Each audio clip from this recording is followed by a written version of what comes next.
नमस्कार, स्वागत है आप सभी का 100 शहर 100 खबर में। मैं रविंद्र सिंह आपके साथ। तो शुरुआत करते हैं फटाफट खबरों के सिलसिले की। पहली खबर तेजस्वी यादव से जुड़ी। दरअसल नेता प्रतिपक्ष आरक्षण यात्रा निकाल रहे हैं, जिसको लेकर जेडीयू और बीजेपी आरजेडी पर पूरी तरह से हमलावर हो गई और इसी तरह से आरोप प्रत्यारोप का दौर चल पड़ा है इस यात्रा को लेकर।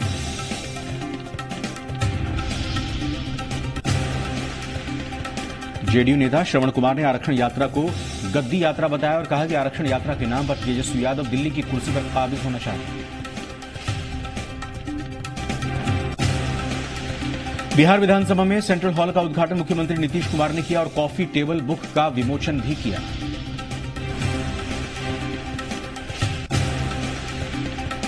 यूपी की पूर्व सीएम मायावती के ट्विटर पर आने का आरजेडी नेता तेजस्वी यादव ने स्वागत किया है। तेजस्वी यादव ने ट्वीट करके स्वागत किया और मायावती को शुक्रिया कहा।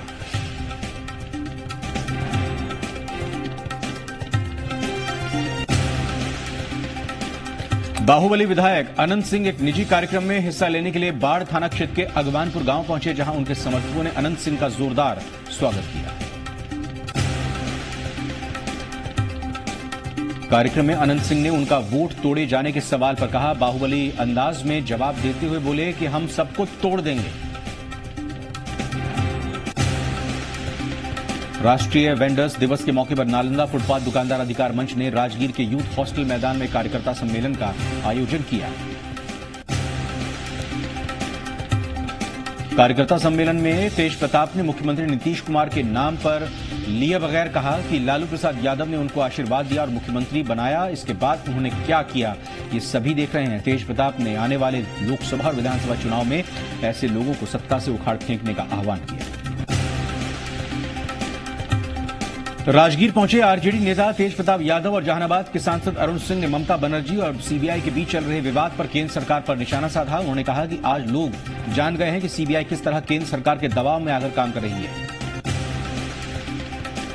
मुजफ्फरपुर में एक निजी फाइनेंस कंपनी को हथियारों से लैस अपराधियों ने निशाना बनाया और करीब 10 करोड़ के सोने की लूटपाट की।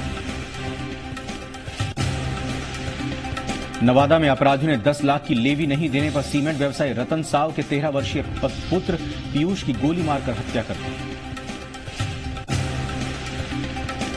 बेगूसराय के वनद्वार गांव में प्रशासन की तरफ से अवैध कब्जा हटाए जाने के बाद महादलितों ने किसानों पर हमला बोल दिया। महादलित अवैध कब्जे वाले जमीन से जबरन आलू की फसल निकाल रहे थे। जब किसानों ने इसका विरोध किया तो उन पर हमला बोल दिया गया। हमले में 2 किसान गंभीर रूप से घायल हो गए। अपराधियों ने दानापुर के लाल कोठी इलाके में एक महिला से 1,33,000 रुपए लूट लिए और एक बैंक कर्मी के फ्लैट का ताला तोड़कर 5 लाख की संपत्ति पर हाथ साफ कर दिया। पटना पुलिस ने सेंट्रल मॉल से चोरी की रकम को बरामद कर लिया और आरोपी को गिरफ्तार कर 70 लाख रुपए में से 50 लाख रुपए बरामद किए। बक्सर में अपराधियों ने खुलेआम एक शख्स को गोली मार दी। फायरिंग की आवाज सुनकर लोग घरों से बाहर निकले, तब तक अपराधी फरार हो गए। आनंद फानंद में लोगों ने घायल को सदर अस्पताल में भर्ती किया है। पटना में पीरबहोर थाना क्षेत्र में 2 चोरों ने 57,000 नगद और 2 लाख के जेवरात पर हाथ साफ कर दिया, लेकिन चोरों की हरकत सीसीटीवी में कैद हो गई, जिससे लेकर पुलिस मामले की जांच कर रही है। सहरसा में इंटरमीडिएट परीक्षा के पहले दिन ही परीक्षा केंद्र पर लेट से पहुंचने पर दर्जनों परीक्षार्थियों को एंट्री नहीं मिली, जिसकी वजह से उन्हें परीक्षा से वंचित होना पड़ा। हाजीपुर के सहदेई बुजुर्ग स्टेशन पर ट्रेन हादसे में मारे गए खगड़िया जिले के 3 मृतकों के परिजनों को 4.5 लाख रुपए मुआवजा दिया गया है।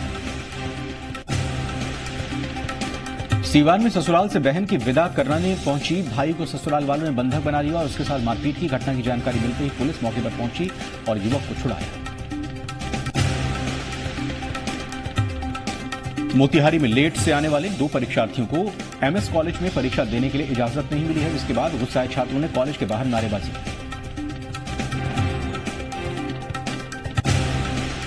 पटना में पुलिस ने हॉस्टलों में छापेमारी की है। डीजीपी गुप्तेश्वर पांडे की फटकार के बाद पटना पुलिस सड़क पर गश्ती को लेकर मुस्तैद हो गई। हजारीबाग के कटकम मसांडी प्रखंड के कंचनपुर गांव में स्वच्छता को लेकर अनोखा काम हो रहा है। गांव की महिलाएं एकजुट होकर शौचालय का रंग रोगन कर रही हैं। सहरसा जिले में मुफस्सिल थाना क्षेत्र के मुस्लिम टोला चौक पर ट्रैक्टर ने बाइक सवार 3 लोगों को जोरदार टक्कर मार दी, जिसकी वजह से बाइक सवार एक शख्स की मौत हो गई। बांका में ऑटो से इंटर की परीक्षा देने जा रहा छात्र सड़क हादसे का शिकार हो गया। ऑटो पलटने से एक छात्र की मौत हो गई और 9 लोग घायल हो गए। पटना से इंदौर जाने वालों के लिए अच्छी खबर है। अब पटना से सीधे इंदौर जाने के लिए 2 दिन के बजाय 3 दिन ट्रेन खुलेगी। पटना से सटे पालीगंज के खपुरा मुशहरी में डीएसपी मनोज कुमार पांडे के नेतृत्व में छापेमारी करने पहुंची पुलिस टीम पर शराब कारोबारियों ने हमला बोल दिया और डीएसपी की गाड़ी का शीशा तोड़ डाला।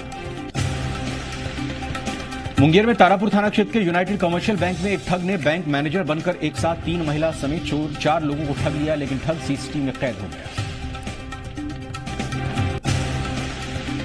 झारखंड के पूर्व सीएम अर्जुन मुंडा को बंगाल में सभा करने की इजाजत नहीं मिली है। अर्जुन मुंडा की बांकुड़ा में सभा होनी थी, जिसे इजाजत नहीं मिली। रांची के बुंडू सदर अस्पताल में जर्जर हालात को लेकर विधायक विकास सिंह मुंडा ने स्वास्थ्य मंत्री से उनके आवास पर मुलाकात की, जिसके बाद स्वास्थ्य मंत्री ने व्यवस्था ठीक करने का आश्वासन दिया। झारखंड राज्य एनआरएचएम एएनएम जीएनएम अनुबंध कर्मचारी संघ ने नेपाल हाउस का घेराव किया और 10 साल से सेवा करने के बाद नियमित करने की मांग की। जामताड़ा के दक्षिण बहाल गांव में भारतीय जनता पार्टी ने शबरी महोत्सव का आयोजन किया। इस कार्यक्रम में मुख्य अतिथि के तौर पर अनुसूचित जाति आयोग के अध्यक्ष शिवधारी राम समेत पार्टी के कई नेता शामिल हुए। गढ़वा जिले के बंशीधर नगर के अनुमंडलीय अस्पताल में नसबंदी ऑपरेशन के मामले में जिला परिषद उपाध्यक्ष रेखा चौबे और उनके पति पर प्राथमिकी दर्ज की गई। गढ़वा के मझियाओं थाना क्षेत्र के करमडी गांव में आपसी विवाद में एक महिला ने जहर खा लिया। महिला को गंभीर हालत में अस्पताल में भर्ती किया गया है, जहां इलाज के दौरान उसकी मौत हो गई।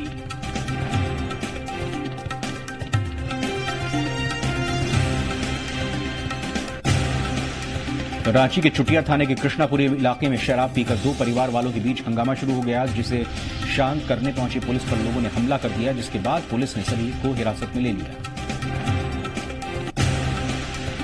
धनबाद के धनसार थाना क्षेत्र में शादीशुदा लड़की को उसका प्रेमी बहला फुसला कर ले गया और उसे कालीघाट क्षेत्र में भेज दिया, जिसका खुलासा खुद लड़की ने किया।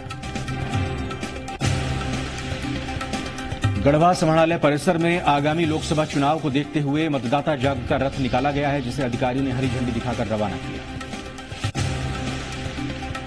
चक्रधरपुर में रेलवे ओवरब्रिज बनने के बाद रेल पटरी के नीचे अंडरपास बनाने की मांग तेज होने लगी है। अंडरपास नहीं होने की वजह से साइकिल और पैदल चलने वालों को काफी दिक्कतों का सामना करना पड़ रहा है। जमशेदपुर के पोटका थाने के धामधुम में मेले के नाम पर धड़ल्ले से लाखों रुपए का जुआ खेला जाता है। स्थानीय भाषा में इसे हब्बा डब्बा का खेल बोला जाता है। झारखंड पुलिस में राकेश नाम का एक जवान पुलिस कम सिंगर के तौर पर ज्यादा मशहूर है। राकेश के गाने का ऐसा जादू है कि उसे राज्यपाल ने भी पुरस्कार दिया है। Dhanbad Chandrapura DC rail line को चालू कराने की मांग को लेकर पार्षद विनोद गोस्वामी के नेतृत्व में महाधरना आंदोलन रेल 2 या जेल 2 586वें दिन भी जारी है। झारखंड में मेडिकल प्रोटेक्शन एक्ट लागू कराने की मांग को लेकर इंडियन मेडिकल एसोसिएशन और झारखंड स्टेट हेल्थ एसोसिएशन के आह्वान पर डॉक्टरों ने 2 घंटे की कलम बंद हड़ताल की। पाकुड़ में पाकुड़िया प्रखंड में डाकिया योजना हाल बेहाल है और इस योजना के जरिए लोगों को मिलने वाला अनाज उनके घर तक नहीं पहुंचा। रांची के दिल्ली पब्लिक स्कूल में सेमिनार का आयोजन किया गया, जिसमें ईस्ट जोन के 20 स्कूल के शिक्षकों ने हिस्सा लिया। सेमिनार में आसाम, वेस्ट बंगाल, बिहार, झारखंड, उड़ीसा, छत्तीसगढ़ के शिक्षक शामिल हुए। रांची के बिरसा चौक के पास विस्थापित परिवारों ने 6 सूत्रीय मांगों को लेकर 1 दिवसीय धरना दिया। प्रदर्शनकारियों ने उनकी जमीन वापस करने की मांग की। नाइजीरियन उच्च स्तरीय प्रतिनिधिमंडल रांची से चलकर हजारीबाग पहुंचा। नाइजीरियन मेहमान हजारीबाग शहर के विभिन्न वार्डों में चल रहे स्वच्छता अभियान का अवलोकन करेंगे। रांची रेलवे स्टेशन को विश्व स्तरीय सुविधाओं वाला स्टेशन बनाने को लेकर 13.64 करोड़ का बजट पास हो गया है, जिसे लेकर अब काम शुरू कर दिया गया है। देवघर में एक निजी हॉस्टल के सभागार में स्वर्गीय वर्धन खवाड़े मेमोरियल जिला स्तरीय शतरंज प्रतियोगिता का आयोजन हुआ।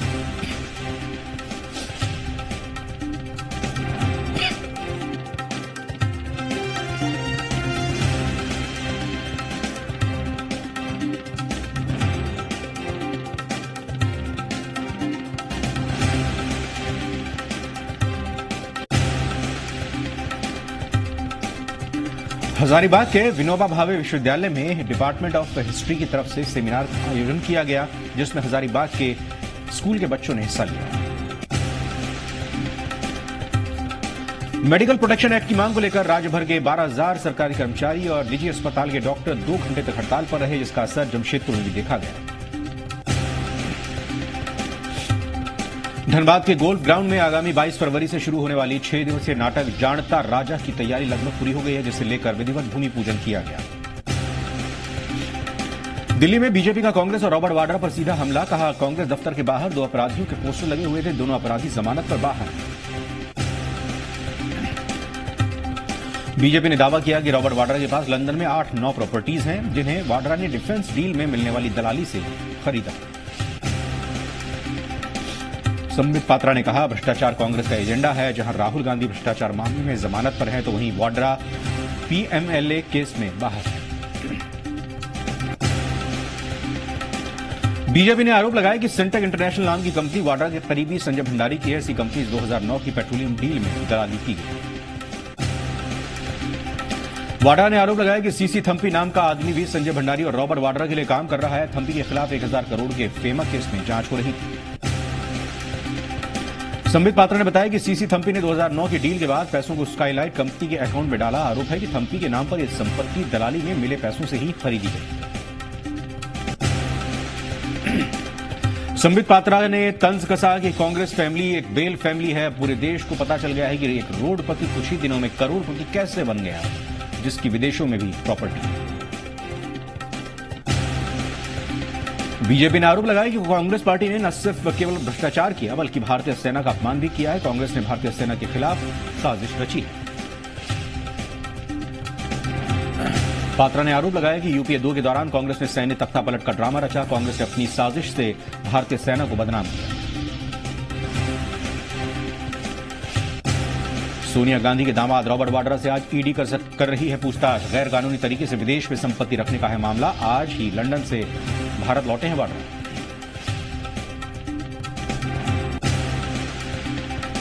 आरोपों के मुताबिक लंदन में वाड्रा ने करीब 19 लाख पाउंड कीमत की संपत्ति की खरीद की है, जिसके लिए मनी लॉन्ड्रिंग की जांच जारी है।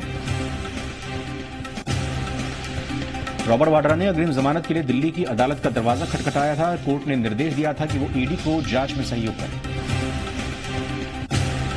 रॉबर्ट वाड्रा को कोर्ट से 16 फरवरी तक अंतरिम जमानत मिली हुई है। कोर्ट ने वाड्रा को 1 लाख रुपए के मुचलके पर अंतरिम जमानत दी थी। कोर्ट में पिछली सुनवाई के दौरान ईडी ने वाड्रा पर 2009 में एक पेट्रोलियम सौदे में रिश्वतखोरी के आरोप लगाए थे। ईडी ने दावा किया था कि लंदन में वाड्रा के 2 घर, 6 अन्य फ्लैट और कई अन्य संपत्तियां हैं।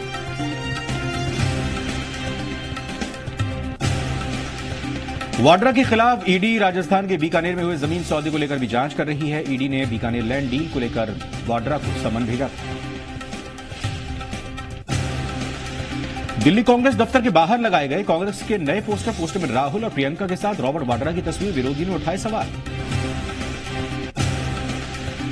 विवाद के बाद हटाए गए कांग्रेस के पोस्टर, करीब 150 पोस्टर लगाए गए थे। कांग्रेस दफ्तर के अलावा प्रियंका वाड्रा के घर के बाहर भी लगाए गए थे पोस्टर। भारत लौटने के बाद प्रियंका वाड्रा और कांग्रेस अध्यक्ष राहुल गांधी की दिल्ली में हुई बैठक। 11 फरवरी को प्रियंका लखनऊ में करेंगी बड़ा रोड शो। सूत्रों के मुताबिक राहुल के साथ बैठक में तय हुई प्रियंका की राजनीतिक एंट्री की रूपरेखा। बैठक में पश्चिमी यूपी से कांग्रेस महासचिव ज्योतिरादित्य सिंधिया भी रहे मौजूद। कल ही दिल्ली के कांग्रेस दफ्तर में प्रियंका वाड्रा को उनका कमरा दिया गया था। प्रियंका के नाम और पार्टी में पदभार वाली नेम प्लेट भी लगाई गई है। प्रियंका कल 7 फरवरी को दिल्ली में कांग्रेस महासचिवों और प्रभारियों की बैठक में भी शामिल होंगी। 9 फरवरी को भी आगामी चुनावों की रणनीति को लेकर अहम बैठक होगी। उत्तर प्रदेश के मुख्यमंत्री योगी आदित्यनाथ का प्रियंका वाड्रा की लखनऊ रैली पर तंज, कहा यूपी में ऐसे कार्यक्रम और रैलियों से कांग्रेस का कुछ हासिल होने वाला नहीं है। योगी आदित्यनाथ ने कहा देश की तरह उत्तर प्रदेश की जनता को भी बीजेपी पर विश्वास है। 2014 और 2017 की तरह 2019 में भी बीजेपी का ही परचम लहराएगा। योगी आदित्यनाथ ने कहा पश्चिम बंगाल में ममता राज के दौरान अराजकता चरम पर है। बंगाल में टीएमसी की उल्टी गिनती शुरू हो गई है। योगी ने कहा मोदी विरोध में सभी भ्रष्टाचारी और संविधान को ना मानने वाले एक हो रहे हैं। पश्चिम बंगाल में टीएमसी अलोकतांत्रिक और बर्बर कृत्यों से जमीन को लहूलुहान कर रही है। योगी ने कहा शारदा चिटफंड मामला बीजेपी सरकार से पहले का है, जांच भी सुप्रीम कोर्ट के आदेश पर हुई है। कमिश्नर राजीव कुमार को बचाने के लिए ममता गलत कोशिश कर रही हैं। योगी ने प्रयागराज कुंभ में डुबकी लगाने के लिए ममता बनर्जी को आमंत्रित किया। कहा हमें बंगाल नहीं आने दिया तो क्या ममता दीदी कुंभ में आती हैं तो उनका स्वागत करेंगे। योगी ने आरोप लगाया कि पश्चिम बंगाल की ममता सरकार केंद्र की योजनाओं को जनता तक पहुंचने नहीं दे रही है। पीएम मोदी को रोकने के लिए राजनीति की जा रही है। जेएनयू मामले में दिल्ली सरकार को कोर्ट से फटकार। कहा दिल्ली सरकार फाइल को रोक नहीं सकती। केजरीवाल सरकार ने अब तक चार्जशीट को मंजूरी नहीं दी है। जेएनयू देशद्रोह मामले में अब 28 फरवरी को होगी अगली सुनवाई। सुप्रीम कोर्ट ने दिल्ली सरकार से पूछा अगर चार्जशीट फाइल हो चुकी है तो सरकार ने मंजूरी क्यों नहीं दी। दिल्ली पुलिस ने कन्हैया कुमार, अनिर्बान, उमर खालिद और 7 कश्मीरी लोगों के खिलाफ देशद्रोह के आरोप के तहत चार्जशीट पेश की थी। 14 जनवरी को पुलिस ने करीब 1200 पन्नों की चार्जशीट दाखिल की थी। देशद्रोह मामले में दाखिल चार्जशीट पर कोर्ट को राज्य सरकार की मंजूरी जरूरी होती है। दिल्ली की केजरीवाल सरकार में मंत्री सत्येंद्र जैन के पास होम डिपार्टमेंट है। केरल के सबरीमाला मंदिर में सभी उम्र की महिलाओं के प्रवेश को लेकर सुप्रीम कोर्ट में सुनवाई जारी। चीफ जस्टिस रंजन गोगोई की अध्यक्षता वाली 5 सदस्यीय संविधान पीठ ने सुनवाई का काम किया है। सुप्रीम कोर्ट में सबरीमाला मंदिर की पौराणिक मान्यता और आस्था को हवाला देते हुए पुनर्विचार याचिका दाखिल की गई है। कोर्ट ने पहले हर उम्र की महिलाओं को प्रवेश की मंजूरी दी थी। सबरीमाला विवाद की सुनवाई के दौरान केरल सरकार ने फैसले पर पुनर्विचार का विरोध किया। केरल सरकार ने कहा पुनर्विचार की कोई जरूरत नहीं है। एम नागेश्वर राव के सीबीआई के अंतरिम निदेशक पद पर नियुक्ति को चुनौती देने वाली याचिका पर सुप्रीम कोर्ट ने फैसला सुरक्षित रखा है। सुनवाई के दौरान केंद्र सरकार ने कोर्ट को बताया सीबीआई निदेशक की नियुक्ति हो चुकी है। सुप्रीम कोर्ट में सुनवाई के दौरान सीबीआई निदेशक की नियुक्ति प्रक्रिया पर भी सवाल उठाए गए। याचिकाकर्ता ने नियुक्ति प्रक्रिया को पारदर्शी और सार्वजनिक बनाए जाने की मांग की। सीबीआई विवाद पर विवादित ट्वीट करने वाले वकील प्रशांत भूषण को सुप्रीम कोर्ट ने अवमानना का नोटिस दिया है। अटॉर्नी जनरल द्वारा गलत जानकारी देने के आरोप लगाए गए। प्रशांत भूषण ने सुप्रीम कोर्ट से अवमानना नोटिस मामले में जवाब देने के लिए 3 हफ्ते का वक्त मांगा है। अटॉर्नी जनरल के वेणुगोपालन और केंद्र सरकार ने अवमानना याचिका दायर की थी। केंद्रीय मंत्री जितेंद्र सिंह का महबूबा पर पलटवार। शहीदों की चिताओं के साथ राजनीति बर्दाश्त नहीं होगी। जितेंद्र सिंह ने सेना पर महबूबा के आरोप को झूठा बताया। कहा अलगाववाद की आड़ में राजनीति करने की कोशिश हो रही है। जम्मू कश्मीर की पूर्व सीएम का भारतीय सेना पर आपत्तिजनक बयान। महबूबा ने कहा था सेना युवकों के गले में बंदूक डालकर फोटो खिंचवाने के लिए दबाव डालती है। महबूबा मुफ्ती का सेना पर एनकाउंटर की धमकी देने का आरोप, साथ ही सेना पर कश्मीर के हालात खराब करने का भी आरोप लगाया। महबूबा मुफ्ती के सेना विरोधी बयान पर आतंकी हाफिज की शहर एक जनसभा के मंच से महबूबा का नाम दिया। कर्नाटक विधानसभा के पहले दिन विपक्ष का हंगामा। बीजेपी विधायकों ने राज्यपाल के भाषण के दौरान लगाए नारे। कुमारस्वामी सरकार से इस्तीफे की मांग की। मिराज फाइटर क्रैश में मारे गए स्क्वाड्रन लीडर समीर अब्रोल के परिवार से मिली रक्षा मंत्री निर्मला सीतारमण। शहीद के परिजनों को बधाई, अब हिम्मत बंधाई। आज शाम 6:30 बजे कैबिनेट की बैठक। मीटिंग में कई अहम मुद्दों पर चर्चा होगी। विश्व हिंदू परिषद ने लोकसभा चुनाव तक राम मंदिर निर्माण आंदोलन रोका। सुरेंद्र जैन ने कहा संगठन नहीं चाहता लोकसभा में मुद्दा बने राम मंदिर।